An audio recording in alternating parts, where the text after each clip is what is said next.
A los 70 años, María Sorté sorprendió a todo México con una revelación que pocos esperaban. Dijo que había 5 personas en su vida a las que nunca podría perdonar. No lo expresó con enojo ni con tristeza, sino con una serenidad que dolía. Era la calma de quien ha aprendido a vivir con heridas que nunca cierran del todo. Durante décadas, el público la vio como un símbolo de elegancia y bondad. Su rostro aparecía en las telenovelas más queridas, su voz transmitía ternura y su imagen representaba la figura de la madre perfecta. Pero detrás de esa apariencia tranquila había una historia mucho más compleja, una llena de decepciones, silencios prolongados y traiciones que marcaron su alma. Esa confesión no fue parte de un espectáculo ni una entrevista cualquiera. Fue una verdad que salió después de años de callar. Una forma de decir que hay daños que ni el tiempo, ni la fama, ni la fe logran borrar. Entre esas 5 personas hubo quien la humilló cuando apenas empezaba, quien traicionó su confianza, quien difundió mentiras que casi la destruyeron e incluso quien puso en riesgo la vida de su hijo. Cada uno de ellos dejó una huella distinta, una cicatriz que el público nunca vio. Esta noche abriremos la historia que María mantuvo oculta durante más de 40 años. No hay gloria ni venganza, solo recuerdos, cartas no enviadas y una voz que aprendió a sanar sin olvidar. Porque detrás de las luces y los aplausos, incluso las mujeres más fuertes guardan un rincón donde la fe y el dolor se confunden. Y en ese rincón, María decidió no perdonar. María nació en Camargo, Chihuahua, en 1955, bajo el nombre de María Harfuch Hidalgo.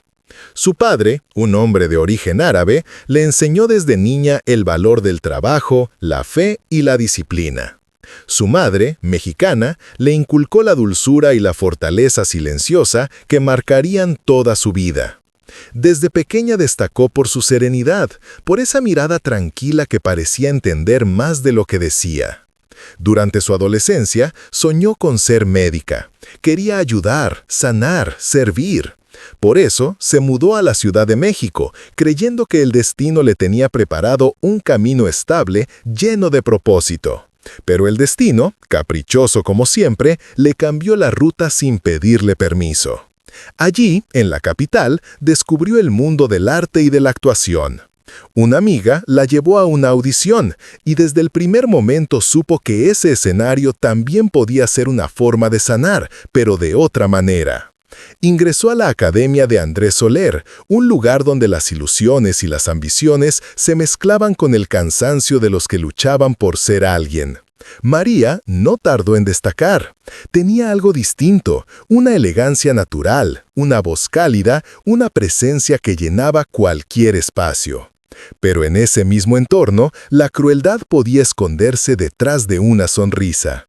En una de sus primeras producciones fotográficas, alguien importante del medio pronunció una frase que le cambiaría la vida para siempre. Dijo que su apellido era difícil, que sonaba extraño, que jamás sería recordado por el público. Aquellas palabras, pronunciadas con ligereza, cayeron sobre ella como una sentencia.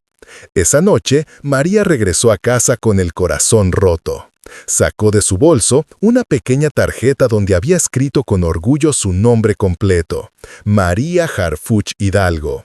La miró por unos segundos, respiró hondo y la rompió en 2.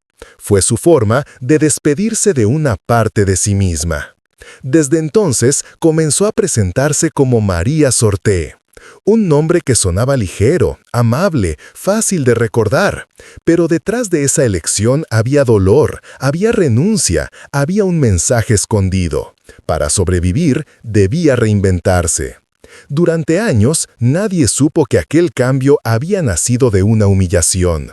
En silencio, guardó el secreto y siguió adelante. Trabajó con disciplina, grabó sin descanso y se ganó el cariño del público. Sin embargo, en lo más profundo de su corazón quedó la marca de ese momento.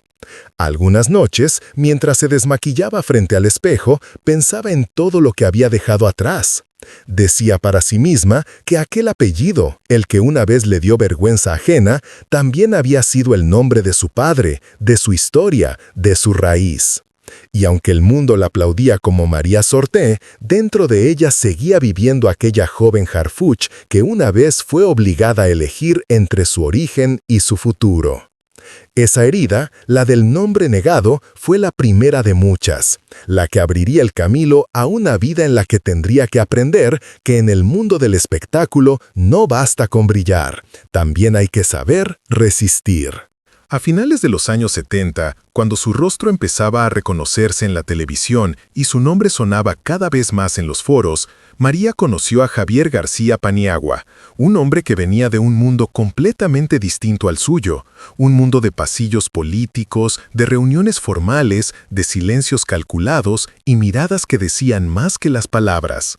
Ella, acostumbrada al bullicio de los estudios, a las luces que ciegan y a los aplausos que duran lo que un parpadeo, encontró en él algo que no esperaba, una calma profunda, un refugio donde el ruido del espectáculo no podía alcanzarla.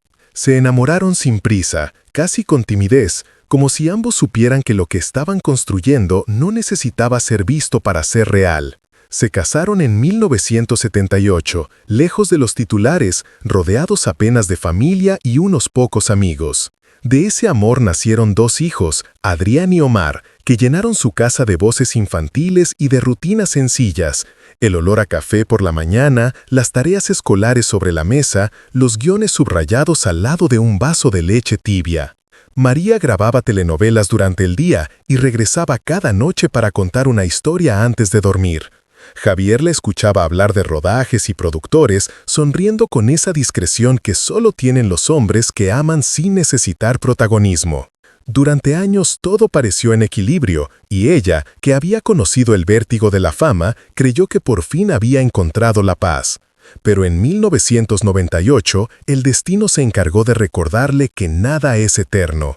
Aquel día gris, un infarto fulminante se llevó a Javier sin aviso, y en cuestión de horas su vida cambió para siempre. De repente, el silencio ocupó cada rincón de la casa, los relojes parecían moverse más despacio y los días se volvían idénticos, uno tras otro, como si el tiempo se negara a avanzar. El funeral fue sobrio, lleno de flores blancas y de rostros que no sabía si la acompañaban o solo observaban su caída. Entre la multitud, una mujer vestida de negro se mantuvo quieta junto al ataúd. Nadie supo quién era, y María prefirió no preguntar, porque entendió que algunas verdades duelen más cuando se confirman. Días después, mientras revisaba los papeles de su esposo, encontró un sobre sin remitente, con una frase mecanografiada que la dejó helada. Él no murió solo de un infarto. Guardó esa nota en un cajón y nunca volvió a mencionarla, aunque con los años la releyó muchas veces, intentando que las letras perdieran peso, sin conseguirlo nunca. Cuando los rumores empezaron a crecer y la prensa volvió su dolor en noticia, decidió marcharse de la capital. Se instaló en Querétaro, cuidando a un familiar enfermo y alejándose de todo lo que le recordaba quién había sido. Allí, en medio del silencio y las paredes desnudas, grababa sus oraciones en una vieja cinta de cassette para escucharlas cuando el sueño no llegaba. La mujer que la ayudaba en casa decía que al reproducirlas su voz sonaba como si hablara con los muertos. Fue durante esos meses cuando una amiga de años, Rosy Orozco, llegó hasta ella con la fe entre las manos. No le habló de religión como doctrina, sino de fe como refugio. Le enseñó que rezar no siempre es pedir algo, sino simplemente aceptar que se sigue vivo. Poco a poco, María empezó a salir del abismo, primero caminando por el jardín al amanecer, luego volviendo a los guiones, más tarde mirando a sus hijos sin que se le quebrara la voz. Cuando regresó a la televisión, lo hizo con una serenidad que el público confundió con fortaleza, pero que en realidad era el resultado de haber perdido todo y seguir en pie. Desde fuera se la veía intacta, elegante, serena. Por dentro seguía sosteniendo un amor que no se había ido, una ausencia que se había vuelto su sombra. Porque hay dolores que no se superan ni se curan, solo se aprenden a llevar. como una cicatriz invisible que nos recuerda cada día que todavía estamos aquí. El 2020 llegó con un aire pesado para el país, y sin que ella lo supiera, también con una de las pruebas más duras que tendría que enfrentar. Su hijo menor, Omar García Harfuch, era entonces jefe de la policía de la Ciudad de México. Un hombre valiente, de temple firme, acostumbrado a los riesgos, pero ninguna madre está preparada para recibir una llamada que le anuncia que su hijo ha sido atacado. Aquella mañana, mientras María se preparaba para una jornada de grabación, el teléfono sonó con insistencia, y en cuestión de segundos el mundo que había reconstruido durante más de 20 años volvió a desmoronarse. Dicen que cuando la vida se detiene por completo, no se escucha nada, solo un zumbido largo, casi insoportable. Eso fue lo que sintió mientras alguien al otro lado de la línea le explicaba que su hijo había sobrevivido a un atentado, que estaba vivo, pero gravemente herido, y que los disparos habían atravesado la camioneta en la que viajaba. María se quedó inmóvil, sin lágrimas, sin voz, con el mismo gesto que tuvo cuando perdió a Javier. Había pasado más de 2 décadas intentando aprender a convivir con el miedo, pero el miedo, cuando vuelve, lo hace sin aviso. Llegó al hospital con el rostro desencajado y el corazón apretado. Los pasillos olían a desinfectante y a urgencia. A su alrededor, las cámaras y los periodistas intentaban captar su reacción, pero ella no dijo nada, porque no había nada que pudiera decirse. Entró en la habitación y vio a su hijo conectado a tubos y monitores, con la piel pálida y la respiración lenta. Se acercó a la cama y en silencio apoyó su mano sobre su pecho para sentir el movimiento débil pero firme de su corazón. En ese momento comprendió que a veces la fe no es creer, sino simplemente agradecer que el corazón de un hijo todavía late. Durante los días siguientes, María apenas comió o durmió. Permanecía horas sentada en una silla de plástico mirando a Omar, como si su sola presencia pudiera protegerlo. Recordó a Javier y el sonido de los relojes de su casa en Querétaro, el mismo silencio que había acompañado la muerte y que ahora regresaba, pero esta vez con un final distinto. Afuera, los medios hablaban del ataque, de los responsables, de la política. Adentro, solo había una madre rezando sin palabras. Cuando su hijo finalmente despertó, ella lo miró sin pronunciar nada. En ese silencio había alivio, miedo y un cansancio antiguo. Al salir del hospital, la prensa la rodeó buscando una declaración, pero solo encontraron una mujer que caminaba despacio, con la mirada perdida y la voz guardada para sí. Días después, al ver los titulares que distorsionaban la historia, encendió el fuego de su chimenea y arrojó los periódicos al interior. Las llamas iluminaron su rostro, y en ese reflejo se dibujaba una mezcla de rabia y liberación. Desde entonces, la desconfianza se instaló definitivamente en su vida. Cerró las puertas de su casa, filtró las llamadas y se alejó de muchos rostros conocidos. Entendió que los enemigos de su hijo eran también enemigos invisibles para ella, y que en un país donde el dolor se consume como espectáculo, protegerse era la única forma de sobrevivir. Los días se volvieron lentos, marcados por la vigilancia constante, por la necesidad de creer que la fe aún podía ser una barrera contra el miedo. María seguía encendiendo una vela cada noche, y al observar la llama se daba cuenta de que su vida había cambiado para siempre. Había sobrevivido a la pérdida, al escarnio y a la soledad, pero esta vez no era solo una mujer que lloraba a su esposo, era una madre que había mirado de frente la posibilidad de perder a su hijo y había entendido que no hay plegaria más sincera que el silencio de quien agradece lo que todavía tiene. Con el paso de los años, María intentó volver a la normalidad, aunque en el fondo sabía que la normalidad ya no existía. Había sobrevivido al amor perdido, al miedo, a la muerte que la había rondado demasiadas veces, y sin embargo, el mundo del espectáculo, ese lugar que alguna vez le dio todo, empezó a volverse un territorio hostil. Detrás de los focos, los aplausos y las entrevistas se escondían gestos fríos, comentarios disfrazados de cortesía y sonrisas que pesaban más que los silencios.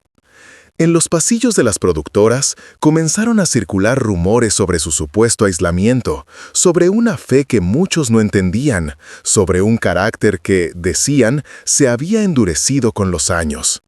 Algunos medios se atrevieron a describirla como distante, casi altiva, sin imaginar que lo que ellos confundían con soberbia era en realidad cansancio.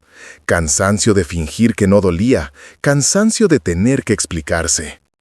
Una colega del medio, en uno de esos programas donde los chismes valen más que la verdad, insinuó que María no era tan intachable como parecía, que detrás de su imagen de mujer correcta había demonios que prefería callar. Esa frase se repitió hasta el cansancio, multiplicada en titulares y en comentarios anónimos. María, fiel a su estilo, eligió no responder. No porque no tuviera que decir, sino porque había aprendido que, en ese mundo, las palabras siempre terminan usadas en tu contra. La herida fue más profunda de lo que mostró, no solo por lo que se dijo, sino por quién lo dijo. Algunos nombres que habían compartido escenario con ella ahora se sumaban al eco del escándalo, y de pronto entendió que el silencio podía ser tanto un escudo como una condena. Dejó de asistir a eventos, evitó los homenajes, cerró puertas que durante años mantuvo abiertas. En una ocasión, la invitaron a recibir un reconocimiento por su trayectoria. Todo estaba preparado, los medios esperaban su aparición, pero ella no fue.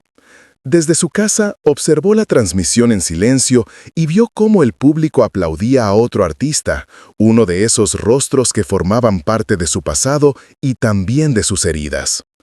Esa noche, sin pronunciar palabra, se quitó los pendientes que llevaba puestos, los mismos que una vez había recibido como obsequio de quien la había traicionado, y los dejó caer en un pequeño cuenco de cerámica donde el fuego de una vela terminaba consumiéndolos poco a poco.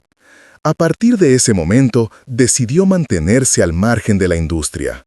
Muchos interpretaron su ausencia como una renuncia, pero para ella era una forma de preservar la paz que tanto le había costado construir. En entrevistas breves que aceptó con los años, se limitó a hablar de su familia, de su fe, de la importancia de seguir de pie. Nunca volvió a mencionar nombres, ni fechas, ni episodios. En su entorno cercano, quienes la conocían sabían que guardaba una lista corta, mental, de personas a las que nunca podría perdonar. No por rencor, sino por respeto a su propio dolor. Porque comprendió que hay ofensas que no merecen la oportunidad del perdón, y que callar también puede ser una forma de poner límites. El público, mientras tanto, seguía viéndola como la figura serena que había sido siempre, la mujer de voz suave, de sonrisa contenida, de mirada firme. Pero detrás de ese semblante, María había aprendido que la soledad es el precio de la dignidad, y que en un mundo donde todos hablan para ser vistos, ella prefería callar para seguir siendo. Y así, poco a poco, se convirtió en una presencia discreta, casi sagrada, que aparecía de vez en cuando, sin buscar protagonismo, pero dejando siempre la sensación de que su historia, la verdadera, aún tenía algo más que contar. Pasaron los años y María, que había aprendido a sobrevivir a casi todo, comenzó a buscar una manera de sanar sin depender del olvido. Las heridas más antiguas seguían allí, silenciosas, como si se negaran a desvanecerse. Y aunque el público solo veía a una mujer elegante que hablaba de fe y serenidad, por dentro ella seguía dialogando con fantasmas que no tenían nombre. Fue durante una visita a un orfanato, en una tarde cualquiera de otoño, cuando algo dentro de ella cambió. Caminaba entre los niños, entregando juguetes y sonrisas, cuando una pequeña la miró con una mezcla de ternura y sabiduría precoz, y le dijo que le gustaba verla en la televisión porque, incluso cuando parecía triste, nunca dejaba de sonreír. Aquella frase, pronunciada con la inocencia de quien no conoce el peso de la vida, fue como un espejo. Por primera vez en mucho tiempo, María sintió que el llanto no era debilidad, sino alivio. A partir de ese día, empezó a escribir. No buscaba hacer un libro, ni dejar un testimonio. Escribía para vaciar el alma. En su escritorio, junto a una vela encendida y una fotografía antigua de su familia, fue llenando páginas que no estaban destinadas a nadie, pero que hablaban de todos. En ellas, nombró, sin escribir sus nombres, a las 5 personas que habían marcado su vida con una huella que no podía borrar. En cada carta se mezclaban la rabia y la ternura, la decepción y la compasión. Al final de una de ellas, escribió una frase que se repitió muchas veces en sus pensamientos, que no perdonaba, pero que ya no odiaba, y que esa era su manera de liberarse. Con el tiempo, las guardó en una pequeña caja de madera que selló con cera verde, como si ese gesto simbólico pudiera impedir que el pasado volviera a salir. Colocó la caja en un rincón discreto de su casa, junto a una imagen de la Virgen que, según ella, había llorado el mismo día que su esposo habría cumplido años. Nunca habló de eso con nadie, pero cada vez que la veía, encendía una vela y permanecía unos minutos en silencio, como si aquel altar secreto fuera el único lugar donde podía respirar sin miedo. Dicen que un día, cuando uno de los nombres de esa lista partió de este mundo, María observó el funeral en televisión y se quedó inmóvil, sin enojo ni tristeza, solo con una serenidad que asombraba. Cerró los ojos y comprendió que no necesitaba perdonar, porque la vida, tarde o temprano, se encarga de poner cada cosa en su sitio. Años después, entregó aquella caja sellada a una religiosa de confianza y le pidió que la quemara cuando ella ya no estuviera. Nadie sabe si esa promesa se cumplió ni qué decían exactamente esas cartas, pero quienes estuvieron cerca cuentan que a partir de entonces algo en su mirada cambió. Ya no había dureza, solo quietud.